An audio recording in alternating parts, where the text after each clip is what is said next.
Jadi ini masih tentang masalah kurban atau udhiyah.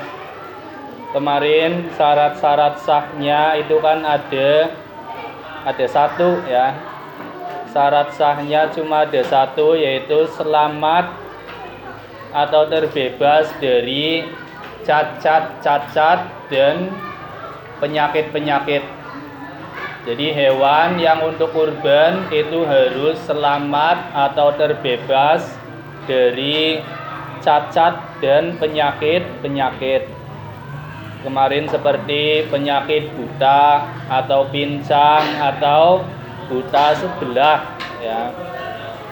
Terus kemarin waktu menyembelihnya yaitu setelah sholat Idul Adha sampai hari tasyrik terakhir ya, sampai hari tasyrik terakhir yaitu tanggal 13 Dzulhijjah, pokoknya sebelum maghrib ya. Jadi selama belum maghrib tanggal 13 Dzulhijjah itu masih bisa berkorban. Itu keterangan kemarin ya. Nah, terus ini masalah kesunahan ketika menyembelih kurban. Jadi ketika menyembelih kurban itu disunahkan 5 perkara. Yang pertama membaca bismillah, basmalah ya. Basmalah atau bismillah. Jadi membaca bismillahirrahmanirrahim. Itu sunnah hukumnya. Yang kedua membaca takbir 3 kali setelah membaca basmalah. Jadi setelah membaca bismillah terus membaca takbir 3 kali, Allahu Akbar, Allahu Akbar, Allahu Akbar ya. Jadi membaca takbir 3 kali. Nah, terus yang ketiga membaca sholawat kepada Kanjeng Nabi.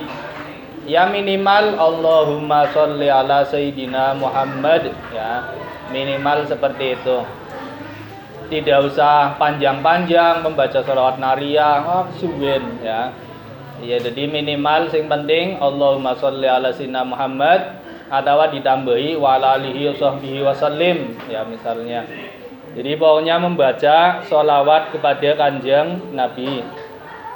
Itu yang ketiga. Jadi tadi ya, wa yustahabu inda dzabhi khamsatu asya at-tasmiyatu wa takbir salatan ba'da tasmiyah wa sholatu ala nabi sallallahu alaihi wasallam, dan membaca sholawat kepada Kanjeng Nabi sallallahu alaihi wasallam. Terus yang keempat wastiqbalul kiblati, menghadap kiblat. Jadi sunnah ketika menyembelih kurban itu menghadap kiblat ya. Jadi memang menghadap kiblat itu adalah dianjurkan ketika beribadah apa saja ya. Pokoknya melakukan kebaikan itu disunahkan menghadap kiblat. Misalnya kamu termasuk membaca Quran ya, kamu misalnya di rumah membaca Quran ya, yang baik menghadap kiblat. Atau kamu belajar termasuk ya, kamu di rumah belajar sinau ya menghadap kiblat itu lebih baik ya. Kalau sholat kan memang sholat wajib, sholat ya wajib menghadap kiblat. Tapi selain sholat, ibadah-ibadah selain sholat itu juga dianjurkan menghadap kiblat. Atau kamu jamiahan ya. Misalnya kamu jamiahan, kalau bisa memilih tempat yang menghadap kiblat kalau bisa ya. Biasanya kan jamiahan muter ya. Jamiahan biasanya duduknya muter. Nah itu kalau kamu bisa memilih, itu milih yang madhab kiblat, itu bagus ya. Jadi pokoknya ibadah-ibadah apa saja itu dianjurkan menghadap kiblat itu lebih baik ya. Termasuk di sini kurban ya, menyembelih kurban juga sunnah menghadap kiblat. Terus yang terakhir berdoa agar diterima oleh Allah Subhanahu wa ta'ala. Jadi memang yang namanya ibadah apa saja itu bisa diterima, bisa tidak. Ya. Kamu sholat juga seperti itu. Kamu sholat ya bisa diterima, bisa tidak. Tergantung kamunya. Ya, tergantung kamu sesuai dengan syarat dan rukunnya atau tidak. Terus kamu ikhlas atau tidak. Ya, kalau tidak ikhlas ya tidak diterima, ya.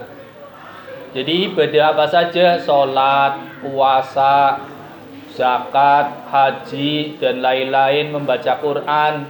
Kamu membaca Quran juga belum tentu diterima. Bisa diterima, bisa tidak. Ya kalau kamu membaca Quran, saya nake dewek. Membaca Quran lara kitok, ya. Ngebut, maca Qurane ngebut, orang nganggo ilmu tajwid, ya orang diterima, ya. Terus misalnya tidak ikhlas membaca Quran tapi tidak ikhlas, ya tidak diterima. Makanya di sini juga sama, ibadah kurban itu juga bisa diterima, bisa tidak. Makanya di sini disunahkan untuk berdoa supaya kurbannya diterima, ya. Ya berdoa dengan bahasa Indonesia ya boleh, ya. Misalnya, ya Allah, terimalah korban ini dari Ahmad, misalnya namanya Ahmad, ya. Ya Allah, terimalah korban ini dari Ahmad. Atau kalau dalam bahasa Arab, ya Allahumma taqabbal hadhil udhiyah min atau an Ahmad, ya. Pokoknya intinya berdoa supaya korbannya diterima.